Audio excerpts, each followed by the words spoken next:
This week's episode was brought to you in no small part by Kyle Hanks, Myron Gooday, Luke Narayanan, and Liam. Thank you, Kyle Hanks, Myron Gooday, Luke Narayanan, and Liam. It's with the spectacularly generous support of listeners just like you that helps keep the wheels turning on our turbo induction sublunar plasma reuptake injection powered astral turbines running at relativistic speeds in our nuclear mine submarines, which we use to plunder the informational treasures we present to you in these very episodes. If you'd like to help us hornswoggle the booty, or just hear the second half of this episode, then please visit www.patreon.com/thewholerabbit, where your monthly donation of just $5 is enough to earn you access to our entire library of extended episodes, which stretch so far back into the past your scrolling finger may sustain an injury, finding where it all began. But that's not all. I'll send you a 5x5 high-quality vinyl sticker of our bunny Baphomet cover art, and the secret keys to our Discord temple, where you can become a protector of the realm and be initiated into the secret college of the Barrel Bunnies. Special thanks to those generous hearts, which continue to donate to Heka Astra's GoFundMe, which has helped her escape the soul-crushing circumstances which saw her be evicted with short notice and little hope of finding shelter from the fast-approaching Canadian winter season. With your support, we've been able to get her into a fixer-upper RV in the sticks, and with your continued support, we're going to get it winterized before she turns into a popsicle person. While we've gotten her out of immediate danger, we appreciate the continued support, which will be directed towards bailing Katrina out of her indentured servitude, which currently shoulders most of the financial burden. Nonetheless, truly, thank you from the bottom of our hearts. If you want to assist us in this struggle, but are going through life yourself, merely sharing the GoFundMe or the show on your social media is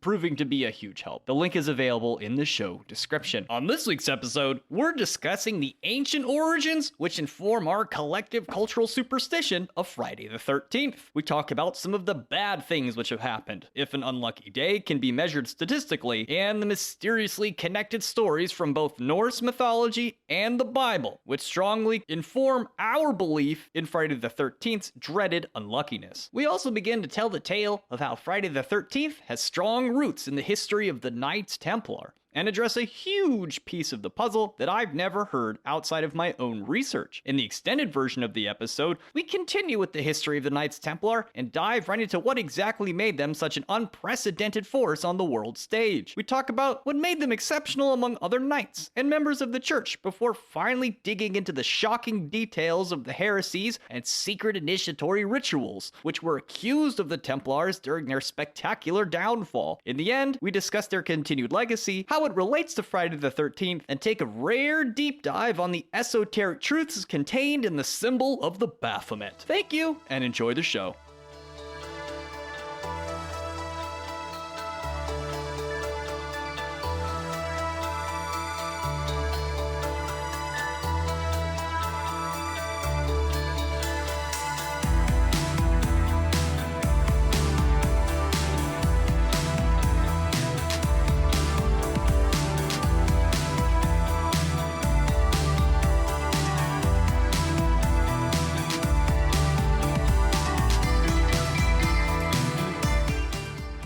The roundest knight at King Arthur's court? Who? Circumference. Oh. He had too much pie. Oh, God. That's a double decker right there. Yeah. What do they call it the Dark Ages? Why? Because it was nighttime. Sure. What do you call a homosexual Russian knight? What? Sergey? Hello everybody and welcome to The Whole Rabbit, where we do more than just tell you the unluckiest day of the year is due to some archaic religious superstition about traitorous, cheek-kissing dinner guests who sold out the Messiah to the Popo. Nay, we throw a dash of salt over our shoulder to season a smorgasbord of superstition and Saracen slang soldiers saluting satanic statues, because this week we're discussing the numerous cultural myths that inform our fears of Friday the 13th. I'm your host, Luke Madrid, also known as the Hack Rabbit. I'm joined this week by the majestic matron, Mari-sama. Greetings, listeners. The metal man of the macabre, Malachor 5. What's up? and the hot-blooded hibiscus honey bun, Hecka astra. Hello. Well, many of us have long outgrown and totally forgotten that one annoying kid who first cautioned us, step on a crack, break your mother's back, or taught us that it was okay to tell fibs as long as our fingers were crossed first. Most of us would still be pretty happy to find a penny bearing our birth year, and just as many of us would probably feel a sense of lingering unease at the prospect of breaking a mirror, quick to recount the superstition of 7 years of bad luck to follow. And while a number of these folks' superstitions have survived the centuries, none are more infamous or well known than the dreaded day of Friday the 13th. The fear of Friday the 13th is known as frigatriskaidekaphobia and influences more people's behavior than you might think. In fact, the caution people take to avoid traveling on Friday the 13th results in decreased airline ticket costs, which a study of kayak travel services showed was between 10 and 40%. Similarly, in 2008, the Dutch Center for Insurance Statistics discovered that contrary to what might first be expected, auto accidents on Friday the 13th were decreased by a noticeable amount compared to, well, most Fridays, likely due to the vastly elevated number of people opting to stay home and avoid traveling altogether. Yeah, even stuff like fires and theft, like in crime statistics, actually go down on this day as well. So it's not just people afraid to travel. But interestingly enough, this mass social phobia has created a situation where Friday the 13th is actually a less hazardous day, statistically speaking. And with less people out and about creating chaos, it's a great day to take a risk on something yourself because there's mathematically less competition that day. That's why I consider Friday the 13th my lucky day. If you don't follow the masses and play into the superstition, your luck and success will increase on that day while everyone else stays home. Oh, you gotta play the numbers. Yeah, don't go with the crowd. I mean, that's pretty much why I've always said it's my lucky day, just to go against the crowd, but now there's some meaning behind it once I found out all the statistics. Now, despite this, the fear of the number 13 and Friday the 13th is inexplicably entrenched in Western culture and many others too. For example, you may notice in some buildings, there's no 13th floor. It just goes from 12 to 14. And who's to blame them? Many horrible things have happened on Friday the 13th. Here's a couple as an example. One, the German bombing of Buckingham Palace, which happened on September 13th, 1940. That must have been the Nazis. Then, a cyclone killed an estimated 300,000 people in Bangladesh, November 13th of 1970. Yeah, there was also Uruguayan Air Force Flight 571. It crashed October 13th, a Friday. That was in 1972, and it happened in the Andes Mountains of Peru. If you're into hip-hop, the death of rapper Tupac Shakur happened on September 13th, 1996 on a Friday. You know, recently there was a person who wrote a book saying he was in the car with the people who shot Tupac, and he got arrested about a week ago or 2 weeks ago. Is that the one Suge Knight was like, nah, man, that wasn't him? I don't know what Suge Knight said. We all know it was Puff Diddy. He's the one who did it. If you're into spaceflight, you may know about Apollo 13, which suffered an oxygen tank explosion and made the safe return of the crew a harrowing and almost unsuccessful endeavor. In response to this, not one to ignore mythology and superstition, NASA made their 13th shuttle mission insignia a black cat with the number 13 on it as kind of a wink and a nod to, well, not being worried about superstition, I suppose. Then more recently, when Donald Trump was president, he declared a national emergency in response to COVID-19 on March 13th, 2020. And this year, 2023, actually has two Friday the 13ths. The first one was in January, and the next one is October 13th, which is hopefully when this episode is released. So when I was researching this date in particular, one thing stuck out at me is that it's really not the same in every culture. We already discussed Eastern people think 4 is a bad omen. They'll skip the 4th floor and such like that. So in Italian culture, Friday the 17th is the very unlucky day. Friday, of course, having links to Christian texts, which we will discuss shortly, but the Latin numerals for 17 is written XVII, and it can be rearranged to spell VIXI, which when spoken in Latin, vixi means I have lived, which implies living in the past tense, as in whoever says it is dead or will be dead soon. That's cool. It's just like getting some numbers and some letters and then rearranging them and coming up with some weird shit. I like it. And that's back from Roman times too. So looking for older examples, that one kind of stuck out to me. I think Spanish cultures also have that number as well, that is unlucky. I'm fairly sure the the Romans also with the Ides of March. That's the 15th of March, but that's Romans. The 17's unlucky today as well because it's the letter Q, which you don't want to mention when you're talking about conspiracy theories. Tisk tisk. Now, in terms of Friday the 13th, however, there are multiple compelling reasons for its ominous overtones that stretch so far back into ancient history that historians are unsure where it all truly began. Arguably, one of the oldest and most prominent examples comes from Norse myth. The word Friday actually comes from the Norse goddess Frigg, or Frigga, who is the essence of marriage given an avatar form. As the centuries wore on, Frigga would mostly become forgotten as the progenitor for the word Friday, and it slowly became more associated with Freya. When Christianity took over as the ruling form of establishment, Norsemen and Germanic tribes were told that Freya had been banished to the mountainous wilderness as a satanic witch. Then, as Christianity gained more and more of a foothold in the minds of the Norse, Friday became the day of the witches' Sabbath. This was the birth of a new legend. The early Germanic and Norse Christians believed that every Friday of the week, the devil himself would assemble 12 powerful witches about him and commit heinous acts for his black Sabbath, with the assembly adding up to 13 evil beings. However, there also seems to be some influence from the Roman calendar on the lore of Friday the 13th. You see, the rulers were all about oppressing women during the Middle Ages, and Friday was the day of the Roman goddess of love, Venus. The Norse and Germanic people adopted this calendar and adapted it to fit their own culture with their new Christian paradigm. Venus was also the goddess of sex, so obviously she must have been villainous. Frigg and Freya too were associated with sexual themes, a topic often taboo in the Middle Ages dominated by church patriarchy. So, all of a sudden, Friday became a day associated with villainy and evil. It's all those bad, bad boobies. The milk of sin. That's a new little sample for the emoji. Yeah. The milk of sin. Oh no, the boobies are crushing me!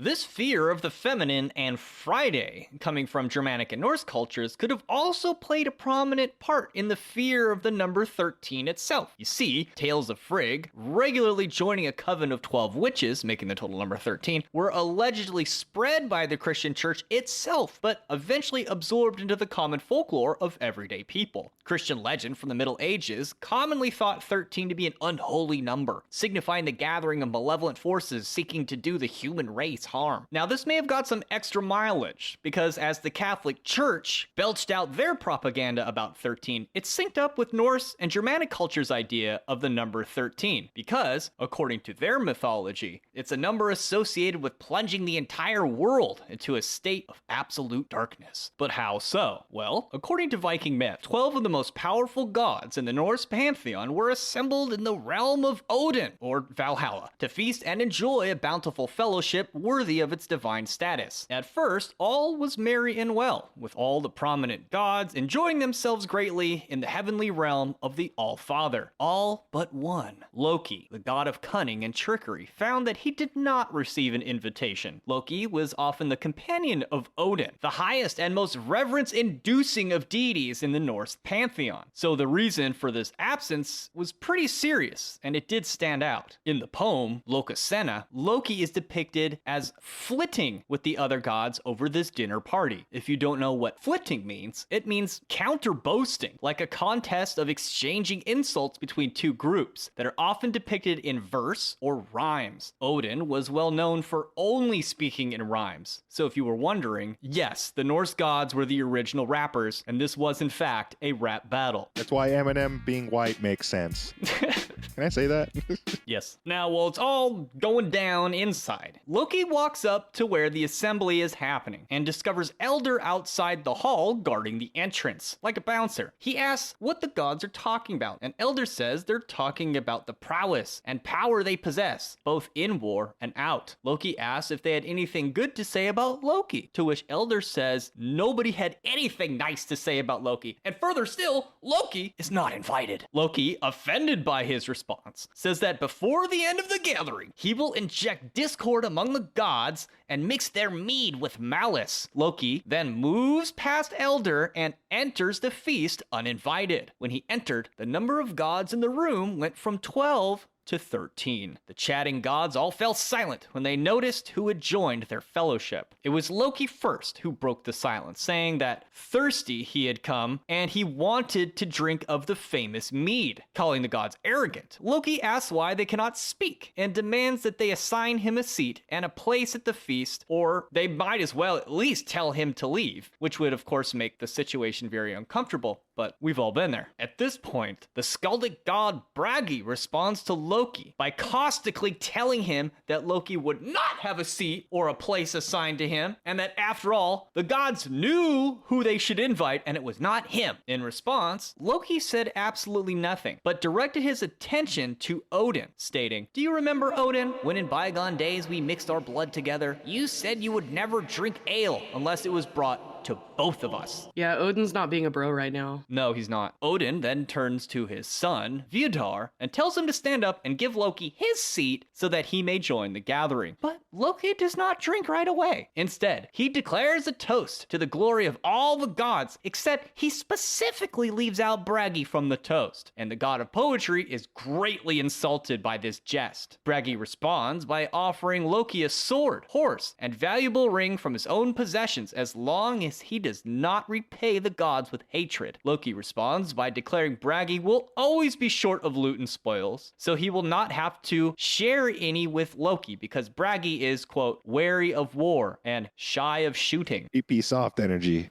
Sick burn. Naturally, this really pisses off Bragi, and he tells Loki that if he were outside the hall, he'd be holding Loki's decapitated head as payment for his lies. Loki then calls Bragi a bench ornament and says that he's brave when seated, but would run away in an instant if actual trouble threatened him with real harm. Damn. More accusations of soft pee-pee energy. The flitting continues, and more the gods join into the rap battle. But it doesn't matter. Loki completely destroys all the gods, save for Odin, who, with his verses and rhymes, makes them all insecure in revealing their failures. I love it when you call me Big Papa. Odin aside, Jord is the only one that comes close to matching Loki's hot fire. But after cautioning Jord to check himself before he wrecks himself, he completely rips him a new one as well, reminding him now that he was once a hostage during the Aesir-Vanir War, and that the daughters Heimer once used Jord as a pissing pot, urinating in his mouth.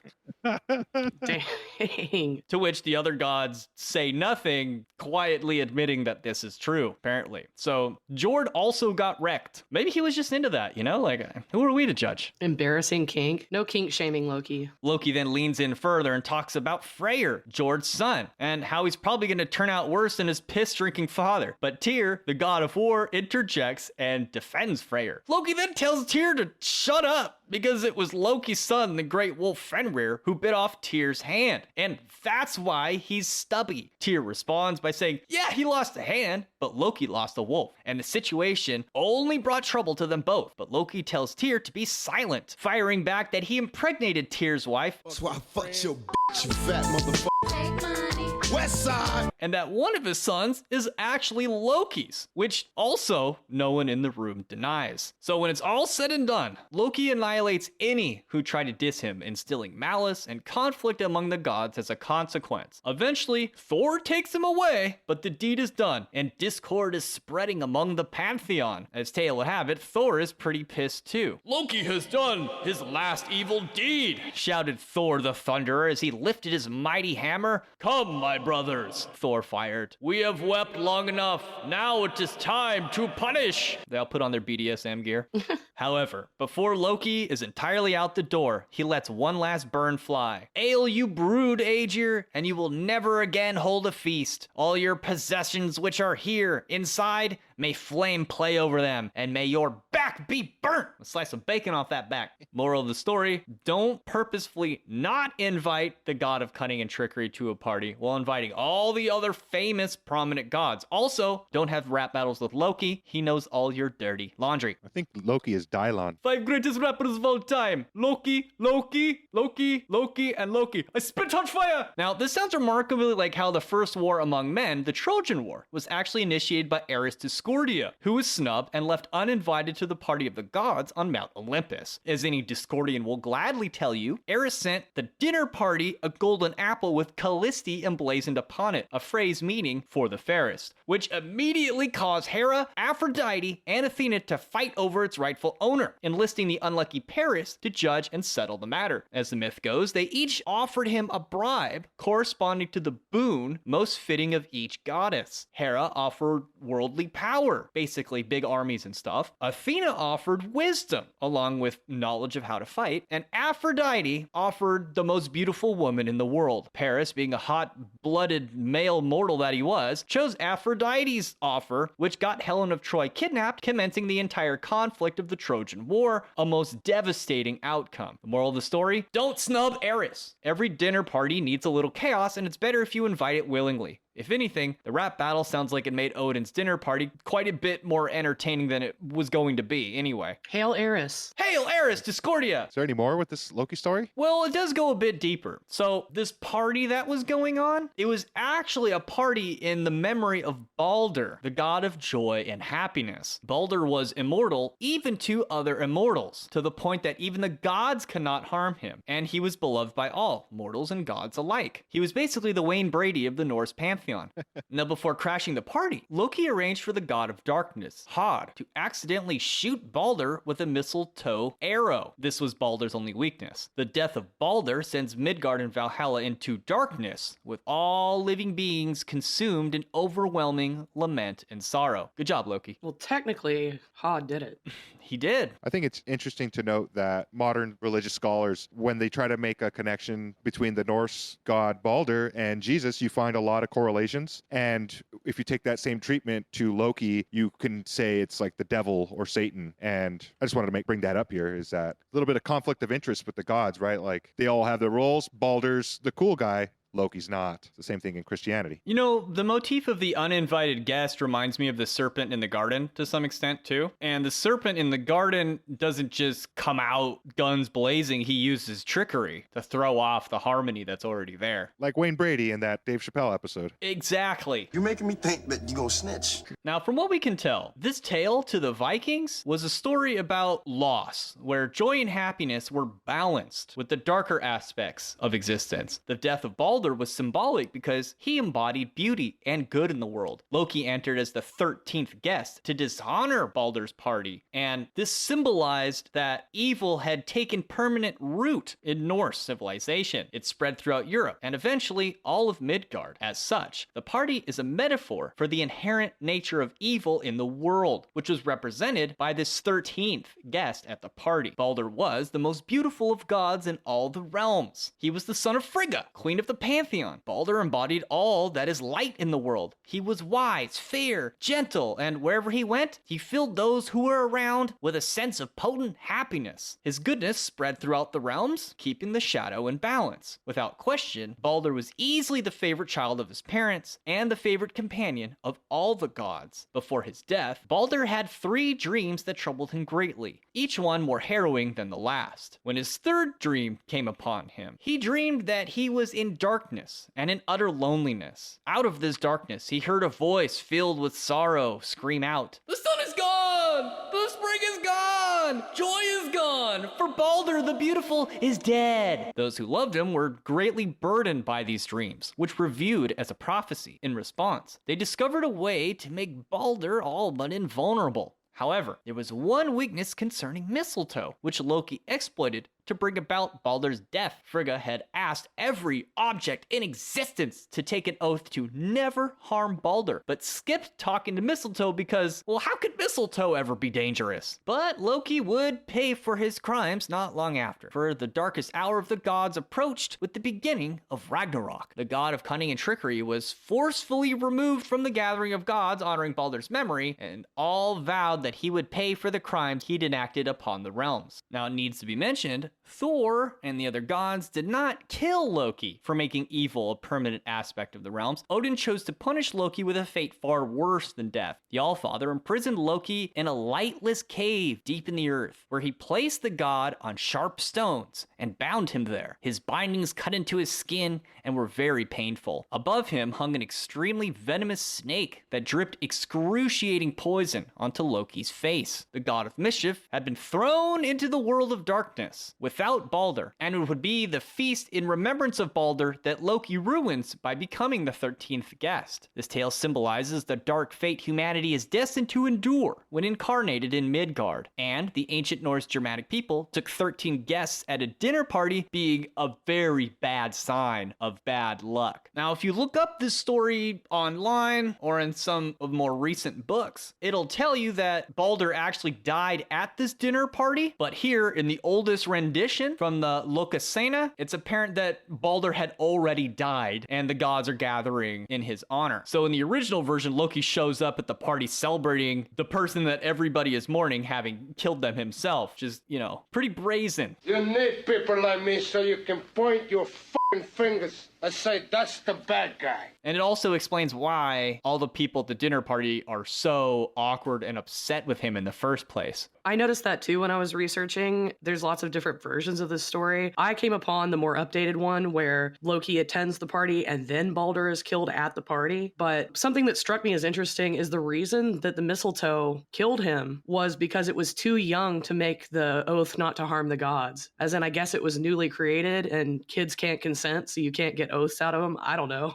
I thought that was kind of funny and kind of hard to understand, but... Right, and in other versions, like Freya was the one who, with her powers, made all the plants and things on the earth swear to not hurt Baldr, and she perhaps thought oh, how can a mistletoe hurt anybody? Or she missed one. Yeah.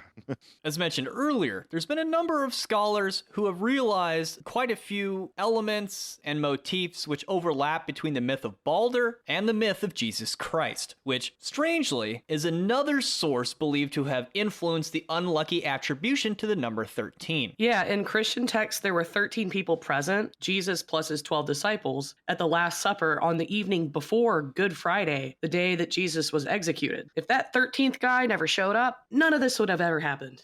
Come to think of it, I'm pretty sure the ancient Jews didn't think of days the same way we did. Once the sun went down, it was pretty much Friday. Yeah, it's like the next day. So the association of Friday and 13, it makes sense because it was the evening, it was the supper, it was at night. And this was after Jesus did the washing of the feet during the daytime and they settled down to eat. So yeah, I guess you could say it is the next day at that point. Them hoes had clean feet. Everybody had clean feet. But his hair was stinky. Now, it was at this Last Supper that Christ announces that one of his apostles present is going to betray him, which, of course, Judas does shortly after. When the Romans eventually came to arrest Christ in the Garden of Gethsemane, they found it dark, and not knowing what the Son of God looked like, they relied on Judas referring to him as Master, followed by giving him a kiss on the cheek to identify him, which he did for a meager 40 pieces of silver. What a dick. What a dick! I've heard I think it's some Gnostic text, that Jesus showed Judas his place in heaven, and that's why Judas ultimately went through with it. In order to convince Judas, he had to show him that, and that's a whole Saint Judas thing. He did the right thing because, Jesus kind of told him that would ultimately cause them to sacrifice him and conduct the ritual. And that's blasphemy straight up, but I've heard that before. I mean, does God have a plan? Does God know what needs to be done? I mean, he's paying off the debt created by Adam and Eve. It kind of needs to happen. That's the whole reason for him incarnating. So if he is truly the Son of God, it makes sense that some minds would consider that he told Judas that he needed to betray him. That was part of the whole plan. Now, some of the overlap with the last tale comes in because, according to the 3 synoptic gospels, it records that as Christ was dying upon the cross, the entire world would become covered in darkness. It's Bible time. Bible time! So in Luke 23, lines 44 through 46, and it was about the 6th hour, and there was a darkness all over the earth until the 9th hour, and the sun was darkened, and the veil of the temple was rent in the midst. And when Jesus had cried with a loud voice, he said, Father, into thy hands I commend my spirit. And having said thus, he gave up the ghost. I think it's interesting that we hang mistletoe over doors in winter, which folk tradition dictates those found standing under it should kiss, because it partly links these two myths, where the mistletoe itself kills Baldr, and then it's the kiss that betrays Jesus Christ. And I also thought the mistletoe was particularly relevant because I also read that Baldr was not only the god of darkness, but winter time. And mistletoe, it grows all year, but it becomes apparent in the wintertime when the trees die, and you can still see it. It's an evergreen. It's a parasitic plant you can see in the treetops in wintertime. So that's why it's associated with winter festivals and pagan tradition. You know what else happens during winter? It gets dark. Yeah, the darkness or nighttime is longer than the daytime, right? So if we consider the myth of both Baldr and Jesus Christ, we can see how the number 13, and in the second case, Friday, have begun to correspond to a theme of evil, betraying the beloved and good through heartless trickery. This is also true in the case of the Knights Templar, the story of which has become firmly analogized into the Star Wars prequels. To arrive there, however, we will need to discuss a little bit of backstory about the Knights Templar, which seems like a likely inspiration for George Lucas's Jedi Knight in the first place. For anyone with an interest in more than a summary, it seems worth mentioning that my source for this highly abridged tale comes from The Templars by Barbara Frail, who is a historian with access to the Vatican's secret archives. Turns out she found a little bit of missing information about the Templar trials, etc. So, to get started, a long time ago, in a land called Jerusalem, far, far away, amid sectarian violence and political turmoil, Yeshua ben Yosef, which history would come to know as Jesus Christ, the Messiah of the Christian faith, is laid to rest in a stone tomb following a harrowing and bloody crucifixion. According to the Christian faith, Jesus would spend 3 days in the tomb before rising from the dead to walk amongst his closest followers, confirming to even the most dejected and skeptical of them that he was in fact the Son of God before being miraculously assumed into heaven. For most Hebrews, this was more than enough proof that Jesus was not the Jewish Messiah. As such, a figure was expected to drive out the Roman occupation, leading a military victory that would reestablish Jewish sovereignty over the Holy Land. On the other hand, this event, the sacrificial death and resurrection of Christ, would become the cornerstone of the newly blossoming Christian faith. Shortly after Christ rose up to heaven, his mother Mary became the first pilgrim of sorts, visiting all the places Christ had been during his life, and she went about collecting various artifacts and relics that corresponded to his life, death, and resurrection as she went. Not long after these events, in 70 AD, Jerusalem would be turned into little but ruins during the First Jewish-Roman War. And it was then, just as it is now, where you got people running around being like, "It's Judgment Day! The apocalypse is coming!" And well, for them, it did in 70 AD. Like, that was the end of the world for those people. Now, sometime later, in 135 AD, Roman Emperor Hadrian established a Roman colony, Aelia Capitolina, in the area where this fabled tomb was thought to reside. He even had the cave system that he found there backfilled in to build the foundation of the new Temple of Venus, which was then built over top of this exact site. Here, the Temple of Venus would stand for another 200 years until Roman Emperor Constantine began to establish Christianity as the state religion of the Roman Empire, which saw his mother, Helen, begin a rigorous archaeological search of the Holy Land to track down the numerous relics hidden by Christ's early followers. It was here, under the Temple of Venus, that Helen discovered a cave replete with a rock-cut tomb that she declared was the old garden of Joseph of Arimathea and the burial site of Jesus Christ, where he subsequently rose from the dead. Alongside the burial tomb, Helen was also said to have discovered the true wooden cross and used the scientific method to deduce its authenticity by testing it on a dead guy who was quickly brought back to life. That's not how it works. Yes, it is, Mari! While Helen left many relics in Jerusalem, some fragments of the cross were sent back to Rome, along with, supposedly, the holy lance used to pierce Christ's side and the nails used for the crucifixion, which were made to adorn Constantine's helmet and a bridle for his horse. It was over this site that Constantine ordered the Church of the Holy Sepulchre to be built, which had become the most holy place in all of Christendom. And it was even given an omphalos, meant to indicate that it was the center of the world. Formerly, the Roman Empire and the Greeks and all those folks, that was reserved for the temple temple of the oracles of Delphi. Like, that's where they used to have the Omphalos. And then Constantine's like, nope, it's in Jerusalem now. Afterwards, Constantine would officially consecrate the Church of the Holy Sepulchre, the new focal point of the entire Christian faith, on guess when? The 13th of September, 335, which a little bit of digging will reveal was also a Friday. I'm guessing they didn't keep this a church very long. No, it's still a church. It's still there. Really? I thought Yes. it would be a mosque by now. Well, hey, we're going to talk about that. No, it's been the Church of the Holy Sepulchre since Friday the 13th, September 335. Now, I had to figure this out myself, as none of the materials I found regarding either the Church of the Holy Sepulchre, the Knights Templar, or Friday the 13th even mentions this small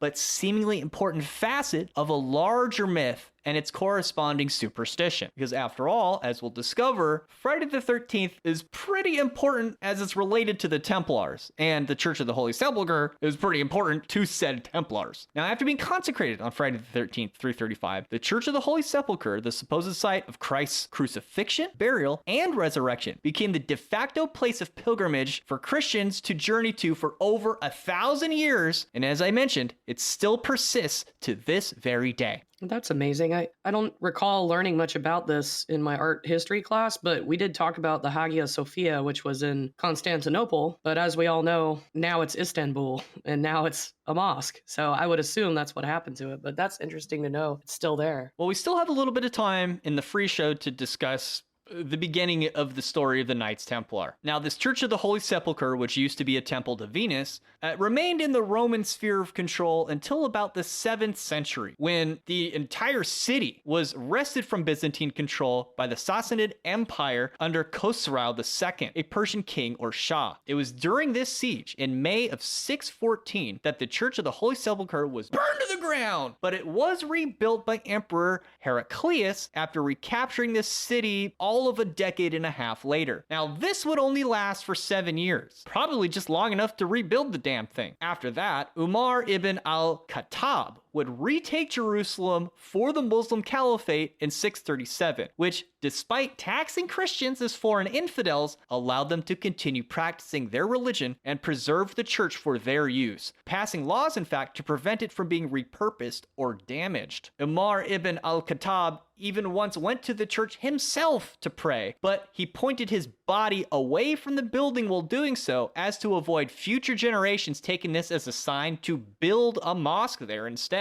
In fact, the Christians were even successful preventing a mosque from being built right next door. So, despite the initial, taking the city being bloody and violent as hell, once they had the city, it was like, okay, you Christians can have it, I'm just going to tax you. Then there were further developments in the year 1800, when Charlemagne founded the Holy Roman Empire. At that point, he took it upon himself as much as possible to safeguard the Christian population of Jerusalem, and employed skillful diplomats to secure a treaty with the Caliph of Baghdad, Harun al-Rashid, which officially recognized Charlemagne as the protector of the Holy Sepulchre. Under this arrangement, Christian pilgrimages continued unhindered for 200 years until the beginning of the 11th century, when Palestine fell under the control of the Fatimid Caliph of Egypt, bringing an end to a long period of peace. So these Christians / Romans have had access to this place until about the year 1000. It was in 1009 the Muslim authorities in Syria ordered the sack of Jerusalem and the destruction of the Holy Sepulchre, launching an assault on all the Christian holy sites and even expelling the Jews from the city. In fact, it was these events which would eventually raise tensions to the boiling point and culminated in Europe's first crusade of the Holy Land. Strangely, it was during this time of elevated threat that more Europeans than ever began flocking for pilgrimage to Jerusalem, which at the time, even modern historians were quick to notice, and they even suspected the cause to be supernatural. It seemed that the constant threat of death at the hands of Muslim brigands made the journey even more heroic and meaningful. Christian pilgrims were just like, we gotta go, man! They're destroying everything! It's the end of the world! And a lot of them interpreted it that way. Again, they were like, man, once the leader of the European kingdoms goes there and lays the crown and the scepter on the Mount of Olives, then the Antichrist is gonna show up, and it's gonna be the end of of days, and then Jesus comes back. Like, they were ready. Like, it was gonna happen, just like it is every 6 months. Now, without getting too deep into the complexities of medieval European politics, to which there are many books dedicated, the Byzantine Empire was able to use diplomacy to get permission from the Fatimids holding the city to rebuild the Church of the Holy Sepulchre, and they spent quite a bit of coin to do so. Soon after, the city fell under the occupation of the Seljuk Turks, who were also succeeding rapidly in wresting Anatolia from the Roman Empire and threatening Constantinople itself. I guess it'd be the Byzantine Empire, but it's the same thing. Or it's the Eastern Roman Empire. Yeah, it's like they moved the capital. And then the main part, like the Rome area, fell apart. Like that side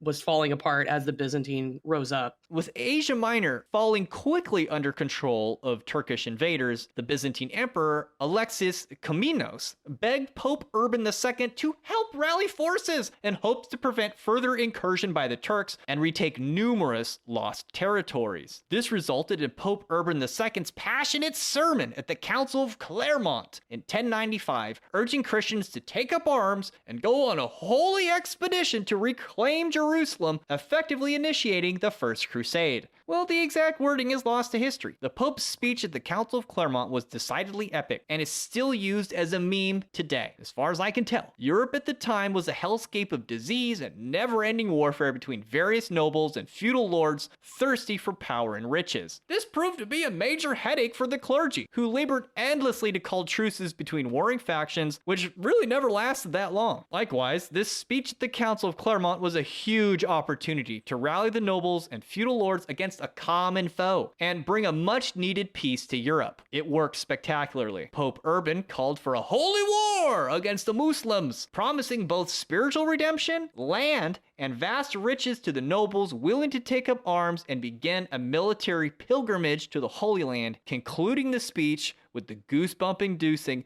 Deus Vult, which became the rallying cry of crusaders and people from the internet thenceforth. So, like, I know that meme is in reference to the Crusades, but what does it actually mean to just be shouting that and using the Templar image in memes and stuff? God wills it! God wills it! So they can do whatever they want as long as they say that God wills it? Yes! It's a crusade, Mari. Now, I can't help but feel that the excitement and the promise of the Crusades has filtered down into our modern day culture in some form or fashion. It sounds like everyone was at endgame in an MMO, right? You got like all these rich factions, you got the kings, you got a bunch of experienced knights, and the noobs on the server are nobodies. Like, they can't do anything. All the riches have been taken. All the things have been conquered. And it's just the rich and the wealthy oppressing the poor and fighting amongst each other. And then the GM or the game developer, in this case, the Pope, is like, hey guys, we got this new expansion. It's called Go Get the Muslims and let me know how it went. You guys could go get to like the next 10 levels higher than you are right now if you just go. You just have to buy the expansion, install it, and then get on the road. And this was at a time when it was very well understood that a true Christian was not a fighter. And this was an exception because the Pope was like, you will get to absolve your sins, not just by going to the Holy Land, but by killing these Muslims. And then, on top of that, not only are you getting into heaven, but you can get all of their loot and riches and land. And those of you who are not having fun here right now can go off and get your own plot of land and your own kingdom, and you can go be like kings of the desert. Just go over there and do it. Just stop doing it here. And they did. I blame Constantine. He gamified Christianity. We got to make a Templar loot box game now. Make tons of money. I mean, if you think about it, he like psyoped everyone in that religion to go do his military bidding because he was losing fights before that. They were losing ground until they like called on everybody in the kingdom to go do it. And it also had the benefit, like you said, of uniting all the people that were warring with each other and fighting over like, you know, scraps of land and money and whatever. Yes, the Romans at the time were having a difficult time because there was like 4 different emperors at one point. But Constantine himself, I don't think he ever lost a battle. Like everything Constantine ever set out to do, he accomplished, including somehow changing the whole Roman Empire over to a Christian Empire, which then by moving the capital to Constantinople, as he called it, because, you know, he's Constantine, like, it persisted for like another 1,000 years or something like that. Right, but the only reason he did all that is because Jeebus came to him in his dreams and said, I'll let you win every time you fight if you just convert everybody.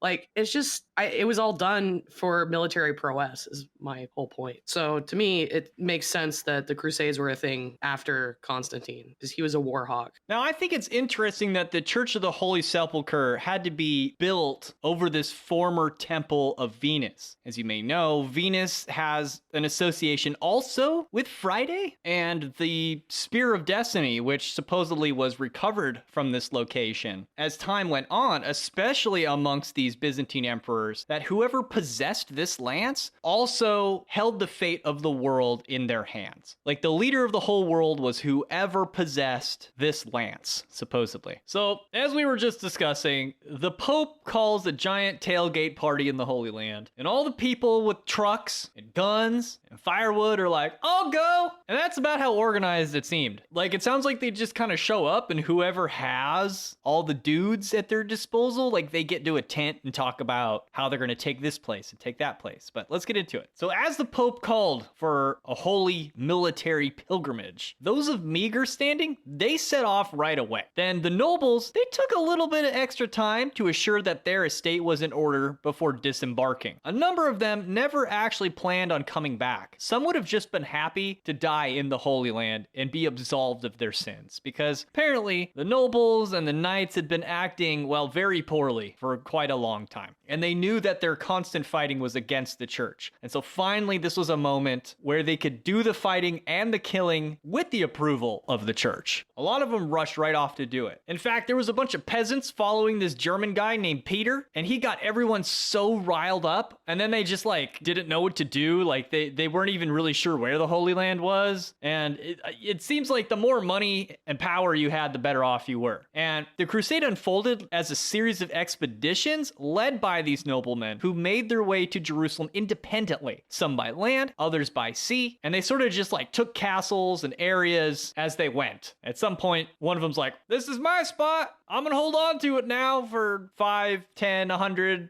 200 years if I can. And that was that. Then on July 15th, 1099, the Crusaders, after 3 days of vicious fighting, finally breached the inner walls of Jerusalem and laid waste to countless inhabitants inside. Throughout the first day, Muslims were killed indiscriminately, and the Jews who had taken refuge in their synagogue were burned alive as the Crusaders set fire to the building. They were just going crazy. And it's because there wasn't really a huge central leadership. It was just like these noble people that are just like, yeah, that's what we do. We kill everything. What are you talking about? So, although at great expense, the Crusaders had finally taken Jerusalem, one of the greatest fortresses in the medieval world. Apparently, it was really hard to get in if they didn't want you in.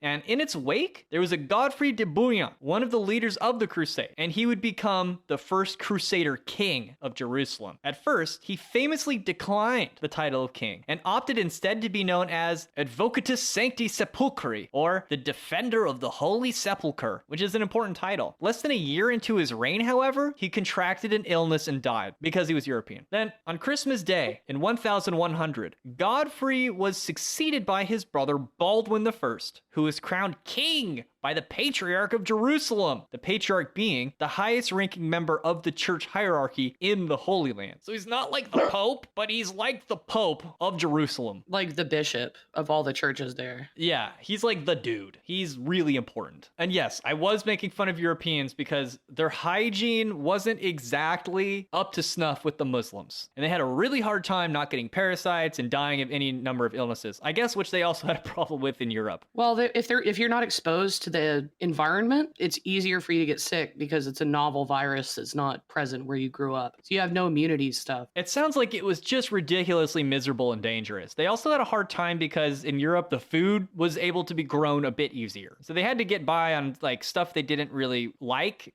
and in quantities they weren't really used to. And it was just hard living all around. Now, this Baldwin guy, he was presented with a number of big problems right away. As the youngest brother, he had only so many forces to call his own, many of whom had been loyal to his brother, or otherwise, they had just sworn an oath to remain in the Holy Land. Many nobles simply dipped out and returned home as heroes, having effectively completed their pilgrimage. Hey guys, I'm going home. This was fun. Bye. And they get home and there's no news networks or anything. So they would just come home and say like, yeah, I slayed all of them. I took care of business. Like, I'm a hero now. And they'd all just have to believe you because you're a nobleman. But they just ran away. Yeah, they just bounced. Once it got boring, they're like, wait, I prayed at the temple. I prayed at the church. I think we're good now. I'm going to go home and eat food that I like and So Robin ran away.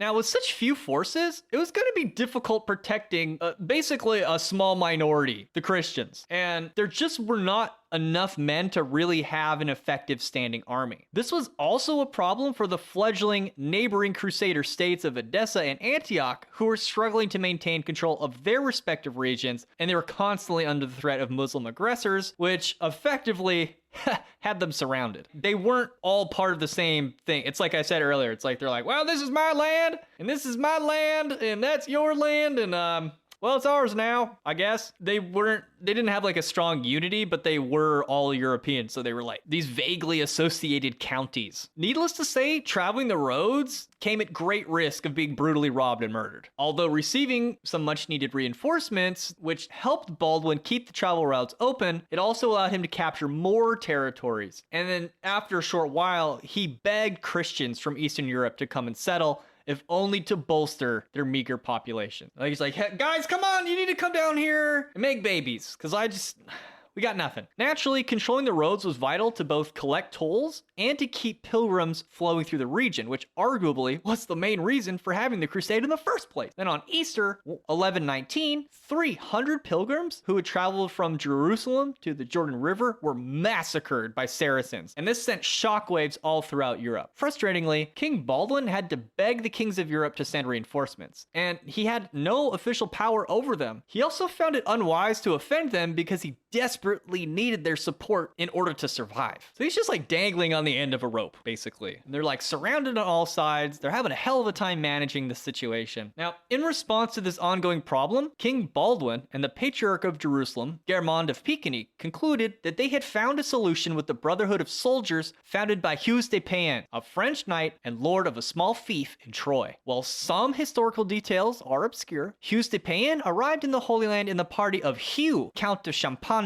during his first pilgrimage to the Holy Land. However, once the Count departed back to France, Payens would stay behind and lead a brotherhood of knights sworn to remain in the Holy Land, who served as defenders of the full-time clergy who resided at the Church of the Holy Sepulchre and the Dome of the Rock, Al-Aqsa Mosque, which was originally the site of the Temple of Solomon, which since had been converted into a church. Woo! You know, I hear that's still a very controversial place today, because it's also the place where the Jews are supposed to build the third Temple of Solomon, according to prophecy, and it's currently Al-Aqsa Mosque. So there's tension just built into this place, and it has been for a long time. Now, at this time, the clergy in these two churches were a permanent fixture and had maintained their services even through the various occupations by Muslim rulers. But for now, it was Payens knights who lived by their side, taking a solemn oath to guard them faithfully against all danger. It would be this brotherhood of church defenders, led by Hugues de Payens, that would become the Knights of the Temple of Solomon, or as history would know them, the Knights Templar. This became official in 1120, when they and Payens would take a monastic vow of chastity, poverty, and obedience before the Patriarch of Jerusalem, who entrusted them officially with the mission of protecting Christian pilgrims. For their official headquarters, King Baldwin gifted them a wing of a building he had formerly used as his royal palace at the Dome of the Rock, or as they referred to it more simply, the Temple. So they were Knights of the Temple at that point. Oh. But if you'd like to hear the full story of the Knights Templar, including their demise, the claims of heresy against them, of course, what it has to do